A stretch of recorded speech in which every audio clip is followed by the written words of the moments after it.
Blog Talk Radio.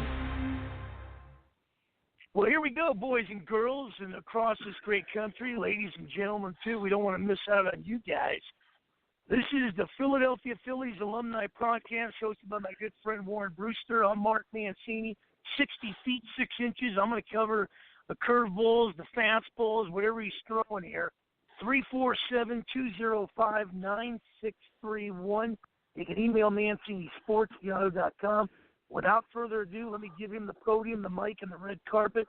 Warren, how are you, and how can people get a hold of you, my friend?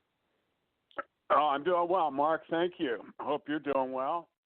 I can be reached at Brusstar40@gmail.com. That's BRUSSTAR 40@gmail.com. Third show of the morning. I haven't done this many, basically, in these stretches since I played hockey. And when you win, you have to keep playing. You get a break in between. Boy, being a goalie, I must have faced, 100-something shots.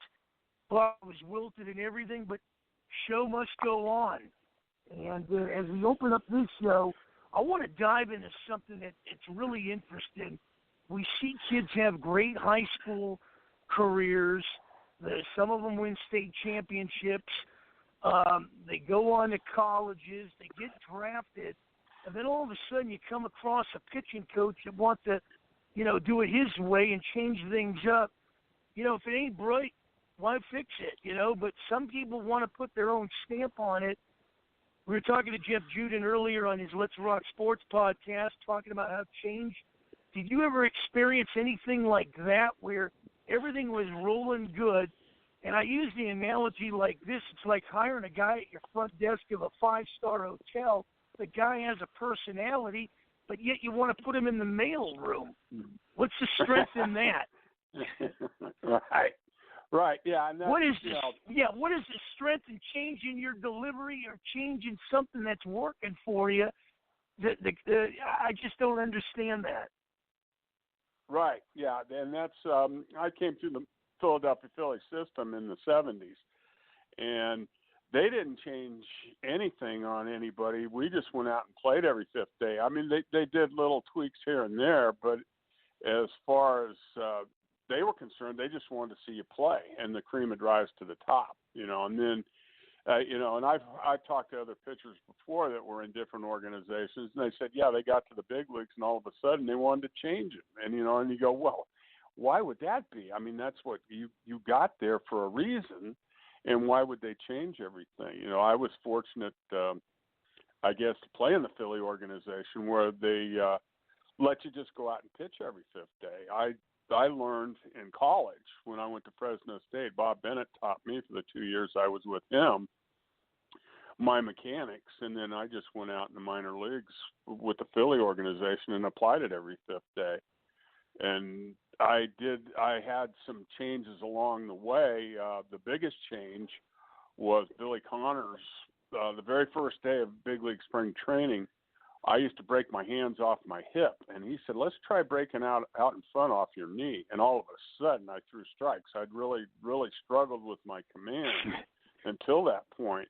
But that one little tweak, it changed everything. Then I knew exactly where the ball was going, and I would have never been able to pitch on a big league level or had any success on a big league level had it not been for that change. It freed my arm up and got everything going, and everything fell into place. And once you get command and you know where the ball's going, now it's just a matter of learning the hitters and how they react to your pitches. Yeah, in growing up, the two pitching coaches that come to mind that I really look at, and they've done a lot of wonders, and you can add your 2 cents to it too. I look at Ray Miller and I look at Leo Mazzoni. These guys would take projects and just transform them. We saw what Ray Miller did with the Orioles, went to the Pirates, and then we saw what Leo Mazzoni did with that stretch with the Braves that over a decade, transforming guys that came in there. Your thoughts on those two, and then if you want to add a couple. Well, yeah, they were outstanding pitching coaches. And I think a lot of their philosophy was keep it simple. you have stuff now. It's a matter of learning how to use it, and that's where a pitching coach can really be valuable. I think, especially on the big league level today, I think they help more with you mentally, because you have a bad outing and now you sit and dwell on it for 4 days before your next start, and it can start to really play mind games with you. So you've got to have that pitching coach that keeps you in the positive vein. You're going to have bad games. If you get 30 starts, you're going to have 10 games where you have outstanding stuff. You're going to have 10 games where you don't have anything, and you have 10 games where you're kind of in the middle, where you just don't have your stuff that day, or maybe you find it during the game. So the pitching coaches, especially at the big league level, I think are more of a mental help than anything. They know the mechanics and stuff, and they know how each pitcher throws mechanically. And some guys will get out of whack. Something, you'll tweak a hamstring or twist a knee or something. Something goes wrong, and you can create bad habits, and they keep an eye on that. But I think, like you said, Ray Miller and Leo Mazzoni were outstanding, I think, and to me, because they kept everything simple. You can really get into overanalyzing and do this and doing that, and pretty soon you get on the mound and you're confused. And the worst thing I always said for me was, if I started thinking, I was in trouble. I saw the catcher sign, I reacted to it, and then I went to work. I believed in working quick. It drives me crazy watching guys stepping off and doing this and that. I got the ball back from the catcher, stepped on the rubber, and I was ready to go. We didn't get paid by the hour. I want to get out there and get my work done. The infielders and outfielders appreciate it. Everything goes quick and smooth, and I think that's a lot of the reason games are lasting so long now. The pitchers take so much time between pitches. You want to just get up on the mound, throw a pitch, backpedal, catch it on the rubber, and let's go again. And it doesn't allow you time to think. It's a reaction game. You react to the situation you're in, depending on the count, the runners on base, whatever, outs, all sorts of little intricate things that are going on.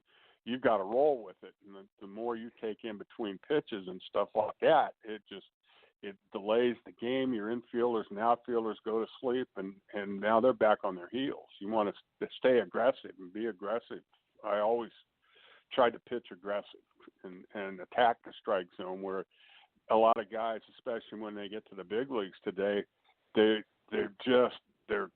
nitpicking. They're trying to just be too fine instead of challenging people. And that's where I was fortunate enough with the action and the sink I had on my fastball that I could challenge, throw it right down the middle and let it run like crazy and sink. And they hit it hard, but they'd hit the ball right into the ground. Exactly. You're listening to the Philadelphia Phillies Alumni Podcast. He's Warren Brusstar. I'm Mark Mancini. Boy, this show's a blink and eye. You can miss it. It's also downloaded blogtalkradio.com/Mancini Sports. You can hear it on Spreaker, all over the place on the apps. We're just so blessed to do this show. And you talk about analytics and everything. And in my backyard, I call it the clown show at Chavez Ravine, that the Dodgers continue to do nothing. And the big article in the Los Angeles Times this past Sunday talking about defending their moves, letting Ryu go, letting Rich Hill go, letting all these guys go, and yet they keep becoming bridesmaids at the altar. I don't understand it, and I'm convinced, and I might be the one guy in Los Angeles that steps up to the plate and says this, Warren. I am convinced this team is just interested in making money without spending money to get a big-name free agent in here. I've looked at Chapman years ago falling to the wayside. I looked at Verlander. I've looked at Harper. I've now looked at guys like Rendon that said it's too Hollywood for me. Garrett Cole saying, no, I've always wanted to be a Yankee. I'm not interested in the Southern California roots. I don't know what's going on here, but this team is trying to convince everybody in Los Angeles that they're going to be a contender. I'm not really interested in 8 division titles and National League MVP, along with a franchise and home runs with a rabbit ball. What's your thoughts on this, my friend? Yeah, well, yeah, they seem to be chasing their tail a little bit in my eyes. They're everyday players. They're everyday eight. They have a lot of maneuverability. They have good hitting. Their offense is good. Their defense is good, but they're still short pitching. One pitcher, though, I do hope has a bounce back year that could really help him is Blake Trinan, because he in 2018 he was lights out. I mean, there wasn't anybody better in the American League or all of baseball as far as Blake coming out of the bullpen. I mean, the year he had was second to none, and if he can bounce back, that'll really help that bullpen and give that bullpen a little stability. I mean, that's their weakest link. And like you said, they let Rich Hill go, they let Ryu go. Now their starting pitching is going to be questionable, and that's what they've depended on, is to get on 6 or 7 innings to try to skip those middle guys in the bullpen.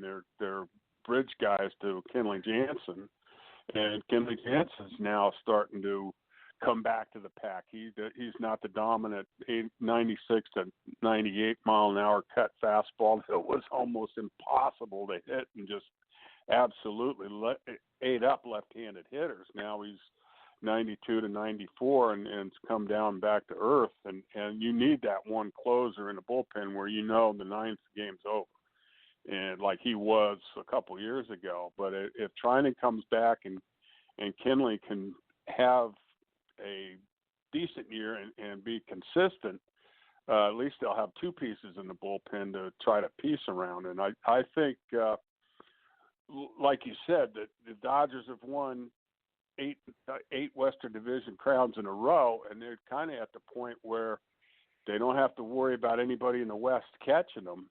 And maybe at the trade deadline in July, they can now piece together and get a couple arms, discounted cheaper than they can now at this time of the year when everybody wants a ransom for any kind of trades and to trade with them.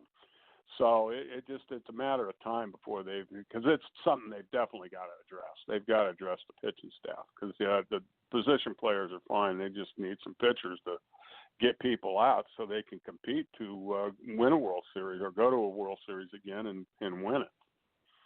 Well, what I think what's happening is everybody's leaving the table, and Andrew Friedman's sitting there with his poker chips. Somebody might want to leave him a note. The definition of insanity is doing the same thing over and over again and hoping for different results. And, pitching is 90% of the game. And, you can have all these right-handed bats and left-handed bats you want, but these guys have been around for a while and you haven't won nothing. So you might want to do something, and I don't know what he's holding out for. And we know these bargaining chips and everything, and these guys are getting older, so you got to do something. The only rumor I keep hearing is Jock Peterson going to the White Sox and maybe Corey Seager going to the Reds. But I think beware of the San Diego Padres, because I don't think the Padres are done here yet. And I think between now and spring training, they're going to bring in a couple arms there, and they could do some damage in the National League West with them young bats and a veteran like Machado there. Your thoughts on the San Diego Padres? Right. They're the team. Eventually they're going to start hitting on some of these young pitchers. They're going to mature and be ready to help them on a big league level. And they'll just fly right by the Dodgers. Yeah, it's just a matter of time. San Diego's right. They're a ticking time bomb. They're going to go off like crazy. And they're another team. That's all they need, and they've got a lot of young arms. It's pitching. They've put together pretty good everyday players. Yeah, and they've made commitments to Machado, Hosmer. So they're putting the pieces in place, and now they're depending on the farm system to produce those pitchers that'll get them over the top and make them a contender again. Yeah, they're getting better every year. They've shown slow improvement, but when that pitching starts to come and those young arms get to the big leagues, they'll really take off. It's a team to look for in the next few years as definitely being a contender.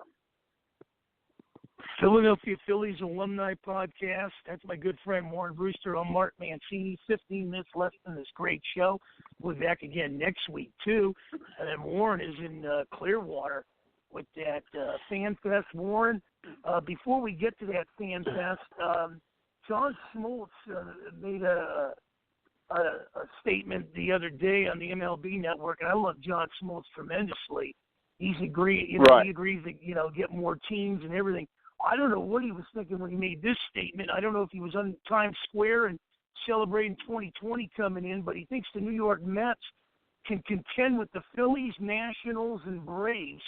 I've got the Phillies, Nationals, and Braves. I don't have the Mets and Marlins in this thing, but he thinks the Mets are a player in this. Is he on to something or what? Well, I think the Mets can always contend because of their pitching.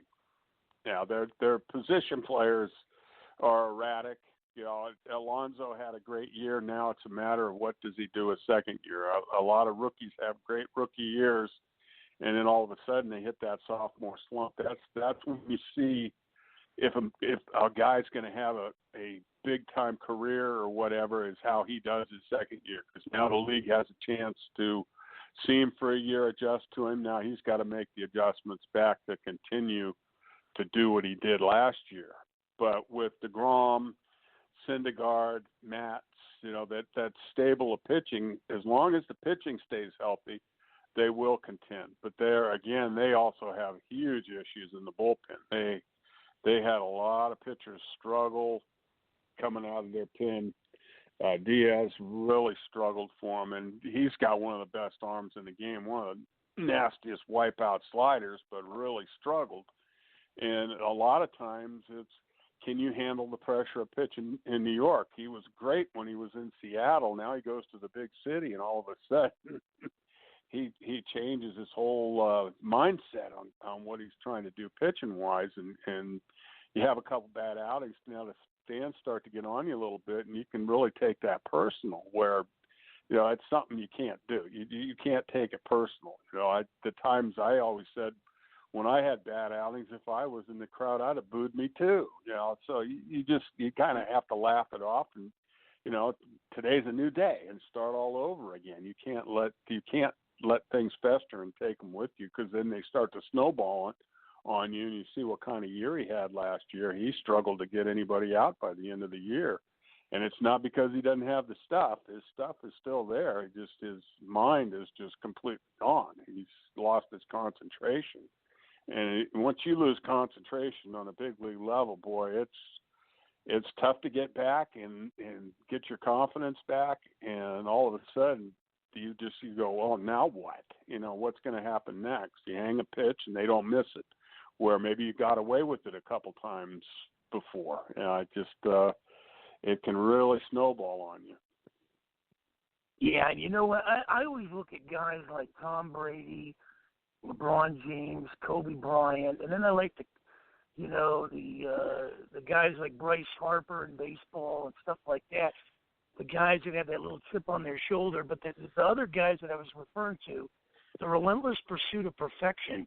These are guys that don't let anything bother them. They block out the naysayers. They go, they do a job, and it's just amazing when you look at guys like that. And, baseball, you have highly touted players coming up. They burn their arm up. They get depressed. Some of these guys get suicidal. Nobody's there to help them. But, I think we need more of these guys to really look at the guys that have that relentless pursuit of perfection. It would change the whole outlook on the Depression era and people just giving up on something, because when you have that drive where nothing's going to rattle you, you just tune it out. You just concentrate on the batter and the catcher. I think that's the best way to answer that. Any thoughts on that? Right, exactly. That's what I've always told people. When I got on the mound, there could have been 50 people there. There could have been 50,000 people there. I didn't know the difference. I didn't know anybody else existed. I saw the catcher, his signs, his glove, the target, where I wanted to throw it. I didn't even see the batter. I knew he was there, but I was so focused on what I was doing. And basically, I always, when I got to the big leagues, my concentration heightened because I didn't want to get hit with a line drive of that ball coming back up the middle, because it's phenomenal the kind of bat speed big league hitters have, and the ball coming off that bat, you're not going to be able to get out of the way when it's coming back at you 110 miles an hour. So right. you always you had a feel for your pitches, and when I hung one, I knew I hung it when I let it go, and it's like throw it and duck. You know, I say to myself, I'll tell you, maybe God's got a plan for me up there, but man, I'll tell you, I love to come back and be like a Major League Baseball relief pitcher like you guys, man, and or a starter or something. But because the thing what I would do, even if I had a bad game or something, I make sure I have my rear end up early in the morning and get out there on that field and correct that mistake and tell that manager to give me the ball back because I've got this thing down. Just to have that drive and everything, and you learn it from watching guys play the game today, and everybody putting the shovels on, you know, the grave of Tom Brady. I said, beware, this guy's coming back. He's going to pull another Super Bowl. And we need more of those guys. And, you know, and people, you know, might look at it as arrogant. I look at it as self-confident. Sometimes we can't differentiate the words between arrogance and self-confidence. Any thoughts on that? Right, exactly. You know, and Tom, that's a great point, Mark. Tom is exactly the kind of guy that in a 20-year career is driven by perfection. And now to have the quick out like he did this year in the playoffs they hadn't had in 10 years, now that's going to drive his off-season program and to make himself better and more prepared for next year, whether it's watching film, it's working out, whatever it takes for him to be more prepared. He has that kind of drive, and that's where, you know, I look at it myself. Being in the bullpen was a big help for me because I enjoyed coming to the ballpark every day with a chance to play. So I had a routine I did every day, same routine to prepare myself to pitch every day. Then in the off season, you take a couple, 3 weeks off around the 1st of November, and then I started right back up again, preparing myself for spring training the next year. And it's that drive. It's just the will to want to be better, to improve yourself and have that drive. And the players that have drive like that, those are the ones that go and get and achieve what they're trying to achieve, or what they're trying to, you know, get out of the sports or whatever they're trying to do in life. You'll see those, you know, it's the same thing in business or any part of life, is that self-motivation and that drive you're unlimited. Your potential's unlimited as long as you have that drive. You know, it's easy to give up. That's the easiest thing to do, but to drive and be the best you can. I mean, that's what my father taught me. He says, no matter what you do in life, if you figure it out, if you work at it hard enough, you'll figure it out and you'll be successful. You know, and that's the way that's what I always did in my career was exactly. I'll figure it out. If I can't figure it out myself, I'll go to somebody that can help me figure it out. And it's listening and taking what people teach you and being a student of the game or whatever part of life you're in. Like a sponge. You know, right. Absorb it. 6 minutes left in this show. Tell us about FanFest. Next week, it's going to be an interesting show. We're going to talk about some of the best spring training stadiums and some of the worst. And I'm just going to give you pretty much a hint on one of the ones I've been to years and years ago, the one in Chandler. I'll just put it like this. I didn't know if the Milwaukee Brewers back then were putting this thing together with super glue, but we'll talk about that one next week in the old Chandler, Arizona. But we're going to get your thoughts on some things, but we'll talk about that Chandler one. Tell us about FanFest with about 5 minutes and change left in this great show. All right. Well, we get into Clearwater. I'm leaving on Tuesday the 21st and flying into Tampa, and they'll pick us up at the airport. And we go to the hotel on Sand Key Beach, right outside of Clearwater on the beach area there in Clearwater, Florida. And on Wednesday, we meet everybody. We have a a get-together. We come up on the stage. They introduce all of the coaches or all the ex-Major League players, ex-Major League Philly players. And then we have a dinner, get to know everybody. And then the next day we go to the ballpark and we start playing games. They have a workout where we have like 5 stations, pitching station, infield station, outfield station, and 2 hitting stations. So they get to go through and show the coaches what they have. And then we go in for lunch and we have a draft, and we draft and make 10 teams of 13 players. There's 130 campers. So there's 13 players on each team. So everybody doesn't, so no one player gets overloaded. And we just, whatever position you want to play, if you want to play that position next inning, you got it. So they just go out and they kind of coach themselves. And I work with Jim Eisenreich and Izzy and I put together the team. And then from inning to inning, we just, do you want to play third base this inning? Go ahead. So we rotate. The hardest thing is to find catchers because that's the toughest job in the camp. It's pitchers and catchers. That's the toughest. But we've had games where one year we had the starting pitcher for one team was 74 and the starting pitcher for the other team was 72.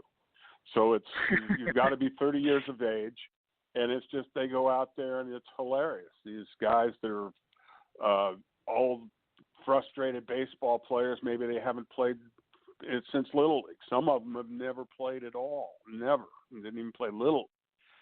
So it's fun. So we have a great time. It's a lot of laughs. We start the day with kangaroo court in the morning. Any crazy things that happen the day before, they bring them up in kangaroo court. And John Kruk is the judge, and it is about a half hour to 45 minutes of just hilarious falling on the floor laughing. It's so funny, So it's an outstanding time.